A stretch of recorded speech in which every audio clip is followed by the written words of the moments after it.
Hello मित्रों, आप सभी का स्वागत है हमारे चैनल ए स्टॉक में। दोस्तों, इस वीडियो में हम बात करने वाले हैं BD 105 विषयों की समझ एवं विद्यालयी विषय।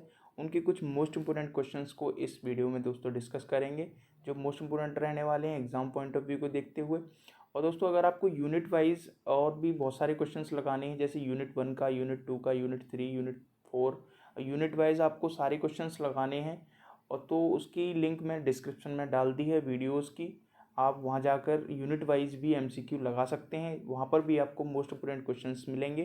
सो आप डिस्क्रिप्शन में जाके वीडियोस का लिंक, वहाँ से जाके आप वीडियो तक पहुँच सकते हैं। सो सबसे पहला क्वेश्चन है, सामाजिक विज्ञान का संबंध है। तो दोस्तों, इसका आंसर हो जाएगा मनुष्य के जन्म से, मनुष्य के संगठन से और मनुष्य के विकास से। तो इसका आंसर हो जाएगा दोस्तों डी ऑप्शन, उपरोक्त सभी इज अ राइट आंसर। और दोस्तों, एक बात और, जो यूनिट 5 है इसमें विषयों की समझ एवं विद्यालयी विषय, इसकी ये यूनिट 5 है वो कोठारी आयोग और मुदालियर आयोग पे है पूरी, और वहाँ से क्वेश्चन डेफिनेटली क्वेश्चन ज़्यादा से ज़्यादा फंसने की उम्मीद है। सो मैं उसकी भी वीडियो आपको नीचे दे दूंगा, जहाँ पर एक्सप्लेन किया है मैंने कोठारी आयोग और मुदालियर आयोग को अच्छे तरह से। सो आप वहाँ जाके उसको देख सकते हैं। तो डॉक्टर कोठारी के अनुसार गणित व विज्ञान शिक्षण अनिवार्य रूप से पढ़ाना चाहिए। तो दोस्तों, इसका आंसर है ए, प्रथम 10 वर्ष तक ये अच्छी तरह पढ़ाना चाहिए। गणित की भाषा होती है, तो गणित की भाषा कैसी होती है दोस्तों? सार्वभौमिक, समुच्चयधारक। तो इसकी भाषा सरल होती है, आपको याद रखना है। क्वेश्चन बहुत इंपोर्टेंट है, कई बार एग्जाम में पूछा भी जा सकता। सामाजिक अध्ययन के अंतर्गत आते हैं तो दोस्तों क्या आते हैं? इतिहास आता है, भूगोल आता है, नागरिक शास्त्र आता है, और उपरोक्त सभी इसका आंसर है। इतिहास पृथ्वी पर मानव के क्रमित विकास का अध्ययन है। ये किसका कथन है? तो ये है दोस्तों प्रोफेसर घाटे का कथन है, आपको याद रखना है। मोस्ट इंपोर्टेंट क्वेश्चन है।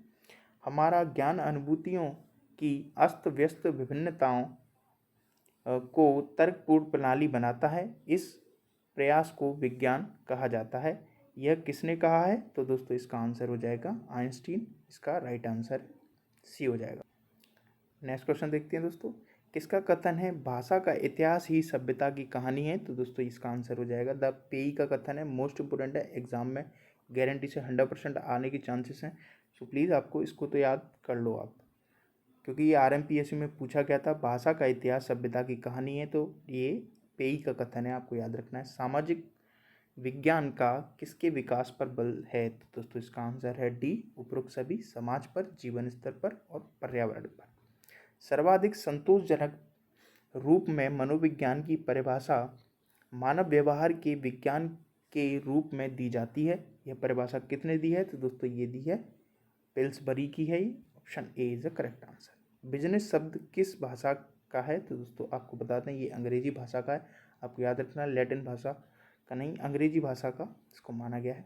निम्न में से वाणिज्य का महत्व है? तो दोस्तों, वाणिज्य का महत्व उपरोक्त सभी में है, व्यवहार में, सैद्धांतिक और मानसिक विकास में। पाक कला का संबंध है? तो दोस्तों, पाक कला का संबंध गृह विज्ञान से है, आपको याद रखना है। भाषा के प्रकार हैं? तो दोस्तों, भाषा के प्रकार शाब्दिक, अशाब्दिक दोनों हैं। Option C is. सामाजिक विज्ञान के अंतर्गत अध्ययन किया जाता है? तो दोस्तों, समाज विज्ञान के अंदर किसका अध्ययन किया जाता है? तो मानव का अध्ययन किया जाता है, कला और शिक्षा का नहीं। सामाजिक विज्ञान के शिक्षण की सुविधा हेतु किन किन तत्वों को रखा जाता है? तो दोस्तों, इसका आंसर हो जाएगा उपरोक्त सभी, विधियों को, समाज, सामाजिक तत्वों को, शोधों को। शिक्षा का उद्देश्य व्यक्ति को किस ओर अग्रसर करता है? तो शिक्षा का उद्देश्य उन्नति की ओर अग्रसर करता है। ऑप्शन ए हो जाएगा इसका। सामाजिक अध्ययन के क्षेत्र हैं तो मानव व्यवहार, सामाजिक पर्यावरण और भौतिक पर्यावरण। तो इसका आंसर डी, उपरोक्त सभी हो जाएगा। सामाजिक विज्ञान अध्ययन में शिक्षण की सुविधा हेतु रखा जाता है, तो दोस्तों इसका आंसर हो जाएगा सी, ए और बी दोनों। भूगोल विषय में जानकारी दी जाती है, तो दोस्तों किस चीज़ की दी जाती है? भूमंडल की दी जाती है, याद रखना है आपको। इंपॉर्टेंट क्वेश्चन है। सामाजिक अध्ययन का महत्व किन किन दृष्टियों से होता है? तो दोस्तों, इसका आंसर हो जाएगा व्यक्तिगत दृष्टि से और सामाजिक दृष्टि, यानी ऑप्शन सी, ए और बी दोनों। प्राकृतिक वातावरण के साथ जोड़ा गया है, तो दोस्तों किसको जोड़ा गया है? समाज को, मनुष्य को, कार्य को, यानी उपरोक्त सभी इसका सही आंसर है। करिकुलम शब्द की उत्पत्ति किस शब्द से हुई है? तो दोस्तों, इसका आंसर हो जाएगा लैटिन भाषा से हुई है। मोस्ट इंपोर्टेंट क्वेश्चन है दोस्तों, आपको याद रखना है। क्यूर रेस शब्द की शाब्दिक अर्थ क्या है? दोस्तों, ये भी मोस्ट इंपोर्टेंट क्वेश्चन है, आपको याद करके जाना है। ये दौड़ का मैदान है। पाठ्यक्रम किस प्रकार का होना चाहिए? तो दोस्तों पाठ्यक्रम बालकों में रुचियों के अनुसार, बालकों में रुचि के अनुसार, स्वयं के विकास के अनुसार, तो उपरोक्त सभी इसका राइट आंसर हो जाएगा। पाठ्यक्रम पर्यावरण में होने वाली क्रियाओं का योग है, ये कथन किसका है? तो दोस्तों आपको पता है कि आपके एग्जाम्स में कथन बहुत सारे पूछे जा रहे हैं। डॉक्टर जो भीमराव अंबेडकर यूनिवर्सिटी है उसमें कथन बहुत आ रहे हैं, तो दोस्तों कथन तो आपको एक बार रट जाने हैं अच्छे से। और ये जो मैंने क्वेश्चंस डाले हैं मोस्ट इंपोर्टेंट क्वेश्चन है, तो दोस्तों इसका आंसर हो जाएगा ए। ये एनएन का कथन है, पाठ्यक्रम पर्यावरण में होने वाली क्रियाओं का योग है। रॉस ने पाठ्यक्रम के अंतर्गत कितनी क्रियाओं का उल्लेख किया है? तो दोस्तों इसका आंसर है 2 क्रियाओं का उल्लेख किया। पाठ्यक्रम संपूर्ण मानव जाति के ज्ञान एवं अनुभव के प्रतिरूप होना चाहिए, ये कथन किसका है? तो दोस्तों इसका आंसर हो जाएगा फ्रोबेल का है। मोस्ट इंपोर्टेंट क्वेश्चन है। पाठ्य वस्तु विश्लेषण के मुख्य स्रोत हैं, तो दोस्तों शिक्षण सहायक सामग्री, पाठ्य पुस्तकें, प्रश्न पत्र एवं परीक्षा प्रणाली, तो उपरोक्त सभी इसका आंसर हो जाएगा। पाठ्यक्रम के द्वारा छात्रों के किस विकास पर ध्यान दिया जाता है? तो दोस्तों इसका आंसर है शारीरिक मानसिक विकास, बौद्धिक विकास, संवेगात्मक विकास, मतलब इसका आंसर उपरोक्त सभी सही हो जाएगा। पाठ्यक्रम का आयोजन किन कार्यों हेतु किया जाता है? तो दोस्तों इसका आंसर है सी, ए और बी, सामूहिक पढ़ाई हेतु और सामूहिक कक्षाएं हेतु। पाठ्यक्रम वह साधन है जिसके द्वारा हम बच्चों की शिक्षा के उद्देश्यों की प्राप्ति का योग बनाने की आशा करते हैं, यह कथन किसका है? तो दोस्तों इसका आंसर है बी, हेनरी जे ओटो का। जिला शिक्षा और प्रशिक्षण संस्थानों की स्थापना किस सिफारिश की थी? तो दोस्तों किसने बनवाए थे ये? इसका आंसर है सी, राष्ट्रीय शिक्षा आयोग 1986 ने बनवाई है। राष्ट्रीय शिक्षा नीति 1986 में संशोधन किस वर्ष हुआ है? तो दोस्तों इसका आंसर हो जाएगा सी, 1992 में इसमें संशोधन हुआ। पेस सेंटिंग स्कूल जो राष्ट्रीय शिक्षा नीति 1986 का उद्गत हुआ, उसके बाद में ये इनको कन्वर्ट कर दिया गया, तो दोस्तों ये नवोदय विद्यालय में कन्वर्ट हो गई जो पेस सेंटिंग स्कूल्स थे। राष्ट्रीय शिक्षा नीति के अनुसार पूरे देश में निम्न शैक्षिक ढांचे को अपनाने का सुझाव दिया, तो दोस्तों इसका आंसर है, कई बार क्वेश्चन पूछा गया दोस्तों, ये तो आपको याद हो गया होगा। नई राष्ट्रीय शिक्षा नीति 1986 के अंतर्गत प्राथमिक शिक्षा को अनिवार्य तथा निःशुल्क बनाने के लिए कौन सी योजना निर्मित की गई? तो इसका आंसर है सी, ऑपरेशन ब्लड बैंक। अब याद रखना है आपको, ऑपरेशन ब्लड बैंक से कुछ तो करूँ कि दोस्तों सबसे पहले ये प्राथमिक शिक्षा के लिए बनाई गई और प्राथमिक शिक्षा के बाद इसको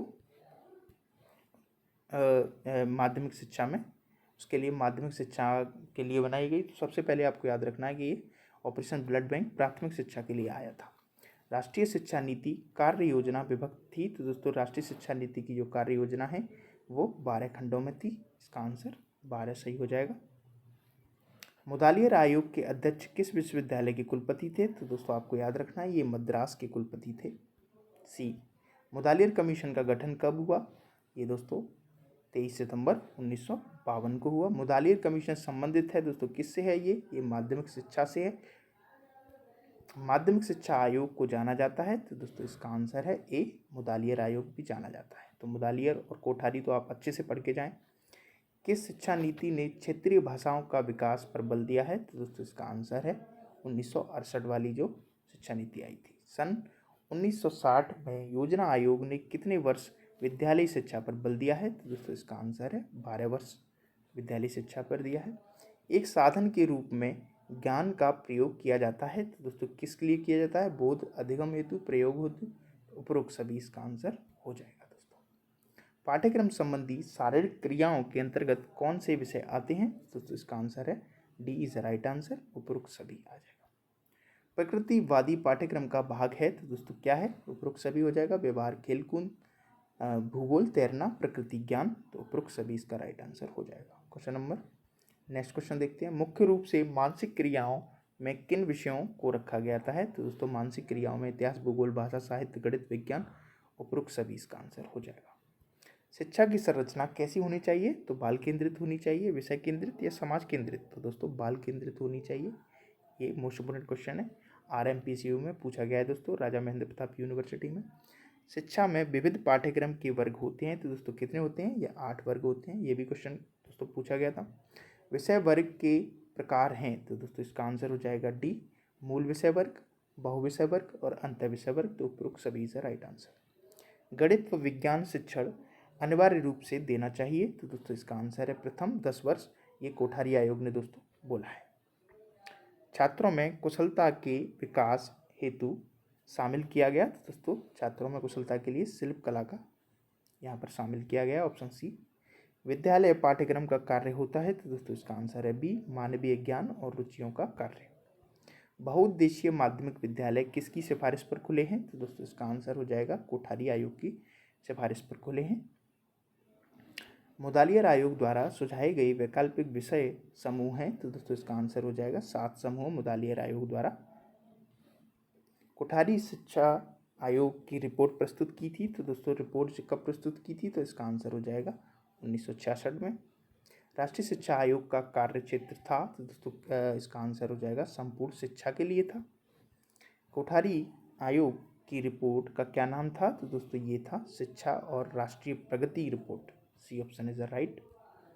राष्ट्रीय शिक्षा आयोग 1964-1966 के सदस्यों की संख्या कितनी थी? तो दोस्तों इसका आंसर है 17 थी, इसमें 6 विदेशी सदस्य थे, आपको याद रखना है। शैक्षिक अवसरों में समानता हेतु निम्नलिखित में से कौन सा सुझाव कोठारी आयोग द्वारा प्रस्तुत किया गया? तो दोस्तों इसका आंसर है नेबरहुड स्कूल। कोठारी आयोग के कितने सदस्य थे? तो दोस्तों कई बार क्वेश्चन रिपीट हुआ है, इसका आंसर है ए। राष्ट्रीय चरित्र से क्या तात्पर्य है? तो दोस्तों इसका आंसर हो जाएगा उपरोक्त सभी। राष्ट्रीय शिक्षा नीति 1986 का मूल्यांकन कर उसका परिमार्जन कब किया गया? तो दोस्तों इसका आंसर है 1919 में किया गया। राष्ट्रीय शिक्षा नीति का आधार किस भाषा को माना गया है? तो दोस्तों इसका आंसर है हिंदी भाषा को राष्ट्रीय शिक्षा नीति का आधार माना गया। बहुउद्देशीय विद्यालय किस प्रकार के पाठ्यक्रम का आयोजन करते हैं? तो दोस्तों इसका आंसर है उपरोक्त सभी। दोस्तों कुछ मोस्ट इंपोर्टेंट क्वेश्चंस थे जो हमने लगाए, और आप यूनिट वाइज और भी क्वेश्चंस लगाना चाहते हैं तो प्लीज़ डिस्क्रिप्शन में जाकर वीडियोस तक पहुंच सकते हैं, और वहां प्लेलिस्ट है विषयों की समझ एवं विद्यालय विषय की, वो यूनिट वाइज क्वेश्चंस हैं और मोस्ट इंपोर्टेंट है दोस्तों, आप लगाइए।